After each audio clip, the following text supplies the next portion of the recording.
Welcome to TFP, the Theater Folk Podcast, the place to be for drama teachers, drama students, and theater educators everywhere.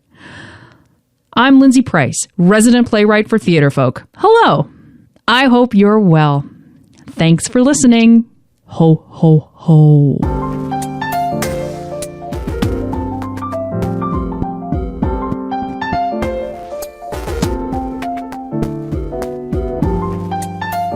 This is episode 146. You can find any links to this episode in the show notes at theaterfolk.com/episode 146. You know, sometimes I throw those things in and I think I'm probably the only one laughing. I am the one laughing. I amuse myself. What can I say? All right. So today we're talking gender and pirates, of course. And this is a lovely conversation with a lovely human being, Stephen Stack. Stephen has a number of plays with us, which I will put in the show notes, and I'm going to mention them in the interview, and I'm going to talk about them in Theater Folk News. So I've got you covered. You are covered talking about Stephen. And Stephen works at a studio where they do a summer camp, and the participants are mostly girls. So that's who he writes for. And what I think is just marvelous is that he doesn't really worry about these are the girl parts and then these are the guy parts. It's these are the good parts. And we start with pirates in this conversation and journey into things a lot deeper. So won't you join me? Let's get into it. All right. I am thrilled and pleased as punch to be talking to Stephen Stack. Hello, Stephen. Hi, Lindsay. How are you today? I am fantastic. How about you? I am also. I'm very fantastic. Let's go there. Yes, I'm fantastic. I was pulling back from it, and then I'm like, no. I'm glad you committed to it. Committed? I had some doubt for a while. I was like, wait, she's going in a different direction. Yeah, she was waffling, and then no, she went. She went for it, and well done. You made a bold choice. Good stuff. I think we can end things now, can't we? That was it. We're both fantastic. That's the end of the podcast. All right. So Stephen, of course, is one of our lovely Theater Folk playwrights. We have a number of plays, The Bottom of the Lake, and she wrote, died, and wrote some more. And we have a relatively new play, which is lovely, which is the lovely playwright writing the lovely play, the Dread Pirate / playwright Sadie. And the thing that is the most remarkable thing about this play, and the thing that was really enticed us about it and really made us excited about it, is that it is a pirate play where the majority of the pirates are played by girls. Right? Absolutely. And it was always intended that way, too. So let's talk about that for a second. Why? What? Because that is and the thing we're talking about today, we're talking about gender, and we're talking about how we can maybe chill out about gender, but pirates are something that are so, stereotypically boys, and I just love that you wrote it for girls. So tell me about that. Well, the first, when I had the idea for it, one of the main reasons they were girls was because the majority of my acting class at that point were all girls. So I was like, well, it makes complete sense. But then I had this idea that I would make it a message and that all the girls would have to be disguised as men so they could just commit to being pirates.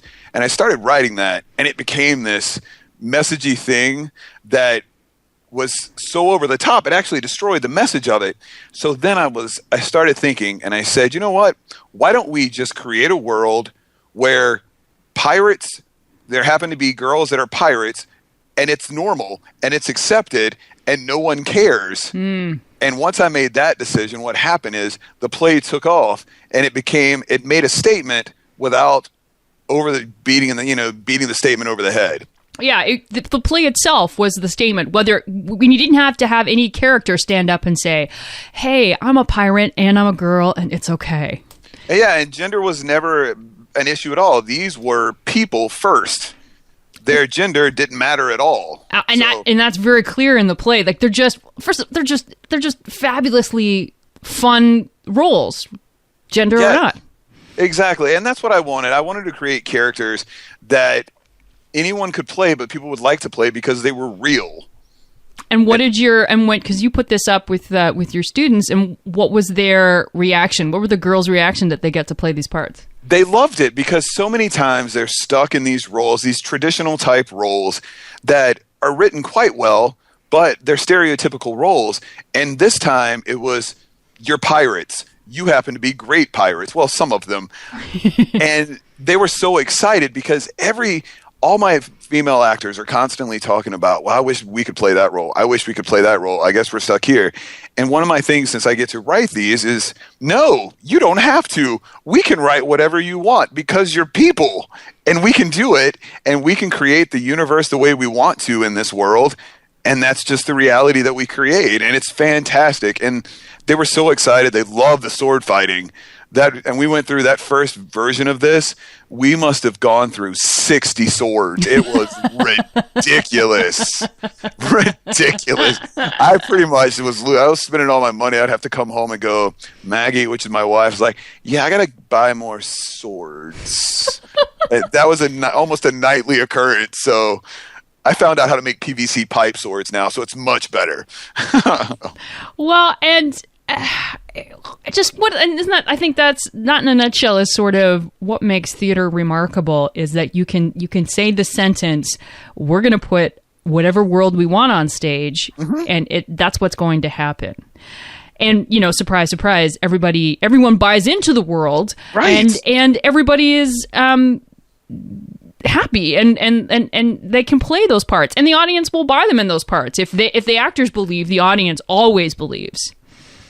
Absolutely. And because here's the thing too with students, and in the adult world, the adults have been beaten down to accept certain stereotypes, and they've some of them have grown into that, but students are demanding almost to be recognized as individuals, not to be thrown into those boxes that so long society has demanded. You see it on TV, you see it in books, you see it everywhere. And you see it for guys and girls too. It's both genders that they want to be recognized as people. And that should be celebrated. Instead of defining them how we typically define them, let them define themselves and we celebrate who they are. And when theater does allow for that, you can just say, this is what's real. And you can almost see the relief come over their face. Because I get so many times where we're talking in class, like my summer camp we're working at, where these students are at home, that they embrace who they are without fear of someone saying, no, that's not who you are. You're a boy. You're a girl. No, they're just say, this is who you are. And one thing I tell my students all the time is like, whoever you are, own it and be proud of it. And keep discovering that all along the way in your entire life. Well, isn't that a wonderful thing that there's a place where they feel comfortable to do that? Because that's not always the case. It's not. And part of it is just society, that they're put in a culture where these things are expected, and some of the teenagers themselves feel the pressure to conform, to be something they're not. So then they put that pressure on other people. But more and more you're seeing that the teenagers of today and young adults are standing up and saying, you know what? That's not real anymore. This is what's going to be real, and we're going to evolve. I mean, because the greatest things about life is that you continue to evolve. You continue to learn new things. What used to be true, you can go, wait, that's not true anymore. And then you can embrace it and just go, awesome, let's own it. So it really sounds like that you're having gender conversations with the teenagers that you come in contact with. And did you expect that to happen? Did you expect to have that kind of open conversation, or is it something that you're really welcoming? Well, I love this happening because one thing, the reason I teach theater is not actually to put on plays. I love putting on plays, but I enjoy the process of rehearsal and the process of discovery. And one thing we do before we begin any kind of rehearsal is that I believe that the first thing you have to do is connect with who you are. That is, we spend more time doing that, trying to figure out the parts that make us us, and so we can create that community. So we spend a couple days just really going, okay, let's start defining who we are as people. And it's such a huge question, but what happens is as they reveal their truth to other people, you create that community of trust, and where people go, you know what? I can be who I am. And we spend a lot of time, I always jump into that because I don't feel that my job, the most important job I do is direct a play.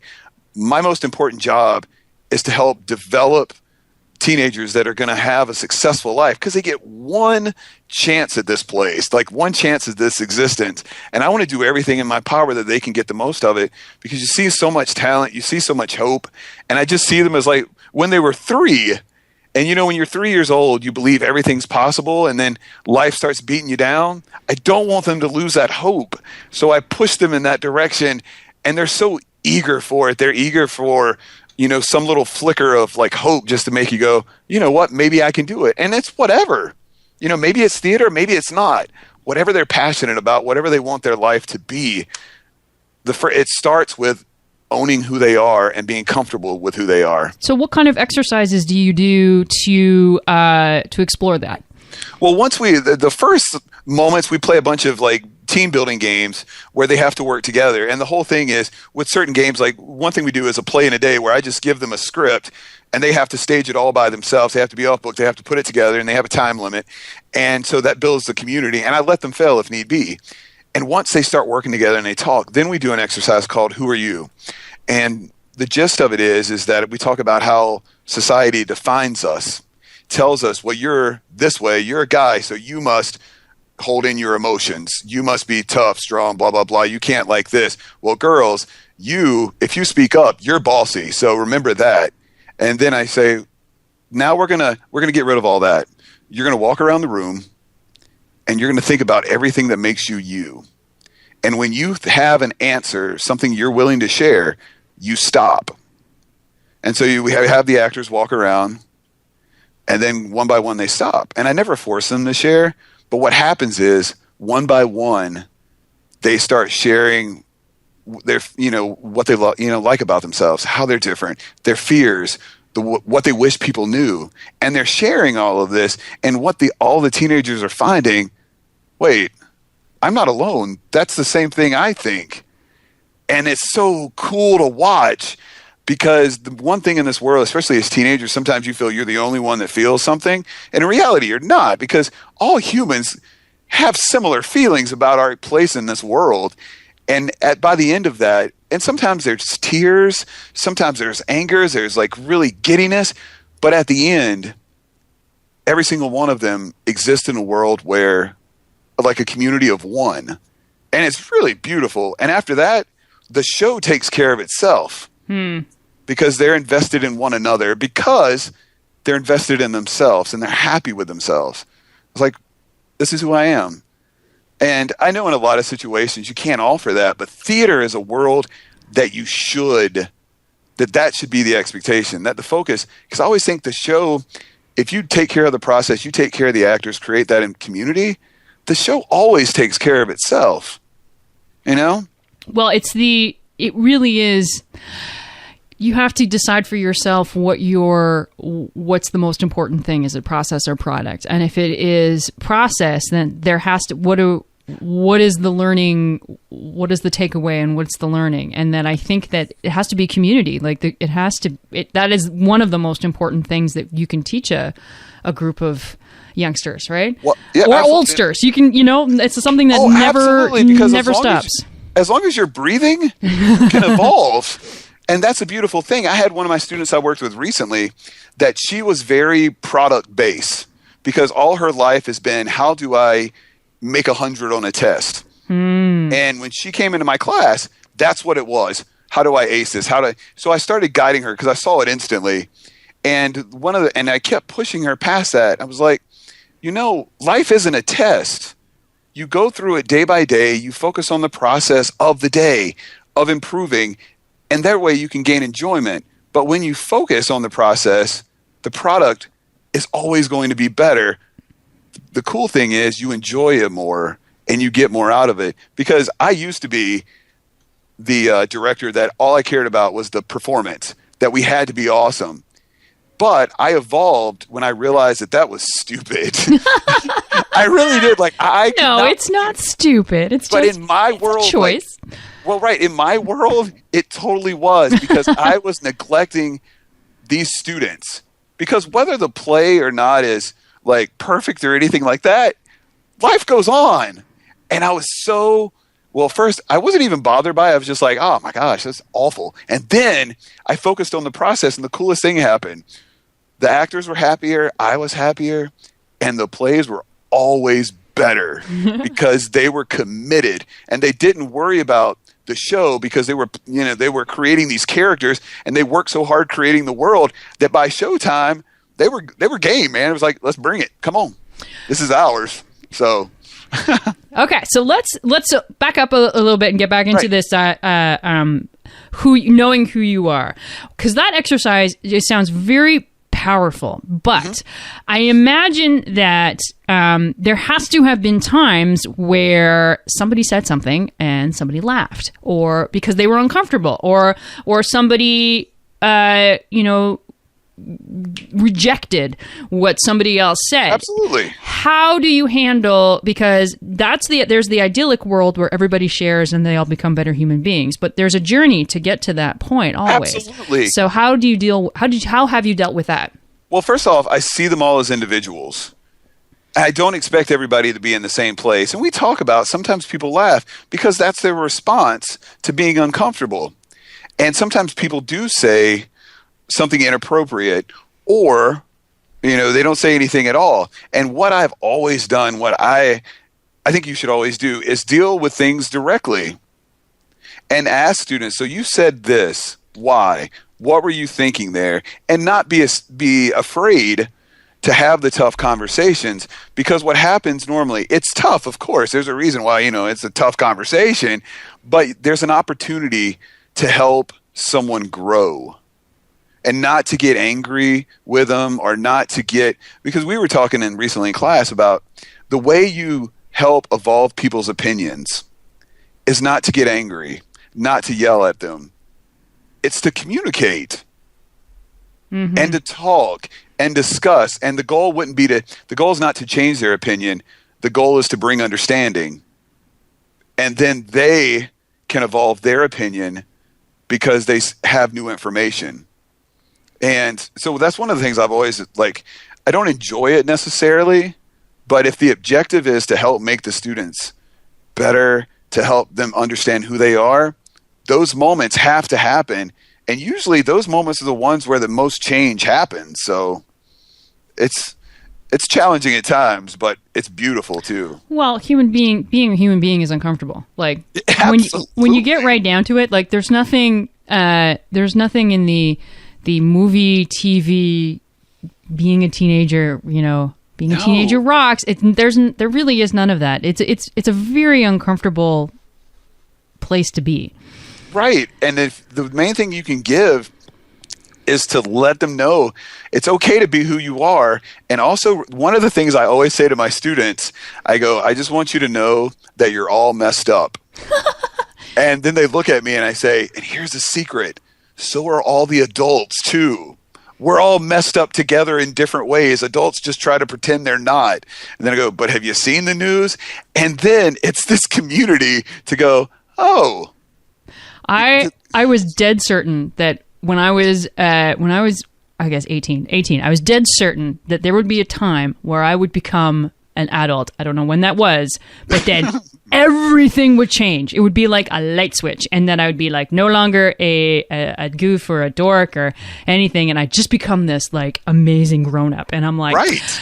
Well, I'm 45 now, and no light switch has happened yet. And there's not going to be a light switch. It's not happening. I'm never going to be an adult. And I think that is the secret, is that we're all just faking it. Well, right. And I think the key thing is just owning it. Not trying to live in denial that you're not messed up, that you don't have these insecurities, that you don't wish that sometimes you could just go on a playground and play by yourself and just have a ball and not worry about what anyone thinks of you, or that anyone's trying to, well, let's say this is the way Steven is, this is the way Lindsay is. And you go, you know what? Because when you're 3, you don't care at all. And when I tell my actors before they go on, I was like, remember what it's like to be 3. And then you can do anything. Do you have now majoritively in the majority that sounds good. I'll make it up. That's what Shakespeare did. If if you're into theater and you're coming into a theater class, your thoughts on gender and all that kind of stuff are probably more open than the normal civilian. But what happens? Do you ever have the thing where somebody is pretty stuck in a gender role and they have very specific ideas? Have you ever had that experience where you sort of had to negotiate someone's strict adherence to certain gender lines? Well, I mean, no one to the certain extent. I mean, we've had times where things have come up where, I mean, for instance, recently we had two students that one I worked with last year identified as a girl and then came up to me and said, "Hey, I'm identifying as a guy." Wow. And then another one wasn't sure and then wanted to be referred to as they and things like that.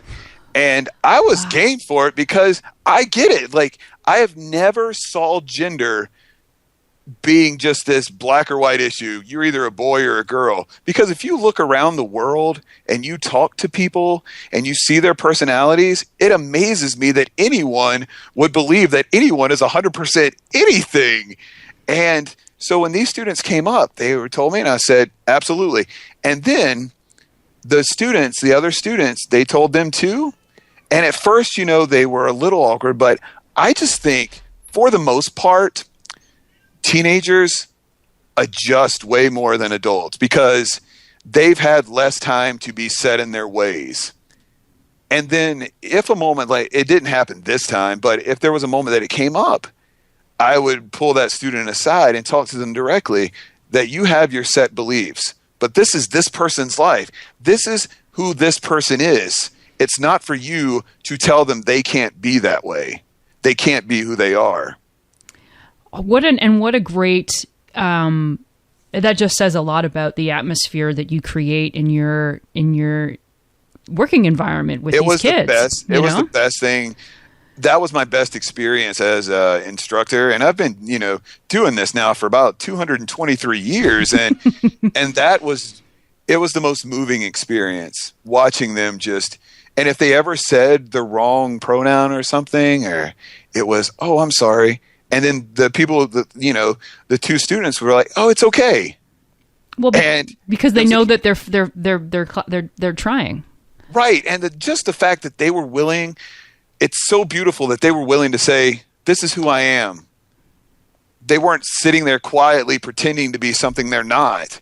And I just think the world should be that way because we would be so much happier. Everyone would be happier if people could just be who they were without fear of mocking or fear of somebody saying, "Oh, I'm sorry, you can't do that." Or, or following guidelines, like girls do this, boys do this. I was doing research for a play and came up across, I'm not sure it's true or not, but it's an awesome story that 100 years ago and in the late 1800s, that boys and girls wore dresses until they were 3 years old, just because and they were white because it was easy and it was right. Just that. And that also, boys used to be dressed in pink and boys, wait, did I say it right?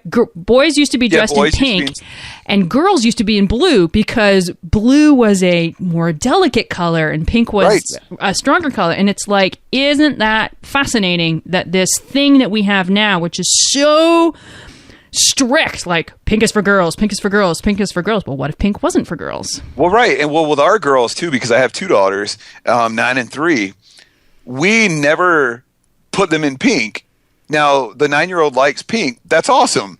But we always got him different colors because, to be fair, the pajamas in the boys sections are always way cooler.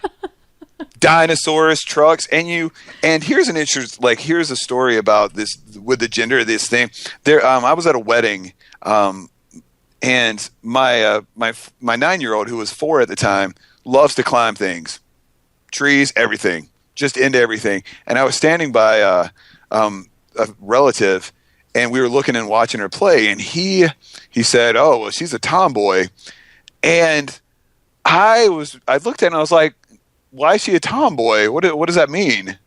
It's this is who she is. can girls not climb trees? Do you have to? No.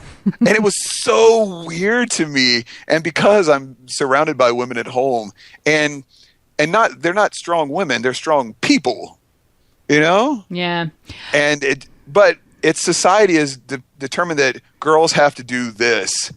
And I love when girls just go, nope, I'm not going to do it anymore. Do you ever have an issue when you're rehearsing a show where if you are swapping genders, where boys decide they have to play girls, and it's always that a very annoying high voice, and they're living this, or girls who are trying to play boys and they're trying to do the deep voice. Now, do they have that stereotype come up? When it does, I stop it instantly. Even at improv, I'm like, no. Very few women that I know talk in a high-pitched voice, and very few guys I know are, very masculine, or, the defined masculinity where the deep voice. So I was like, no. Just play them as people. It's fine. Because one of the plays I wrote recently, there's an acting scene in it, and one of the characters is playing the queen, and she's playing the queen very feminine, and the other actor goes, what are you doing? It's like, oh, I'm playing the queen. She's a female. I was like, she's not that girly. What are you doing? Stop it. And they end up getting in a fight. But that's a different thing, because that's the way you can make that point. But it's just talk to them. It's like, stop it. So let's talk. So let's just, we're sort of wrapping up here. Mm-hmm. That how the gender discussion is something that I think is pretty vital for the drama classroom. Absolutely. So I'm just thinking about how to phrase this, because I just think that it's an important one to have. What are your suggestions? What's your advice for anyone who might be going, I can't talk about this in my classroom?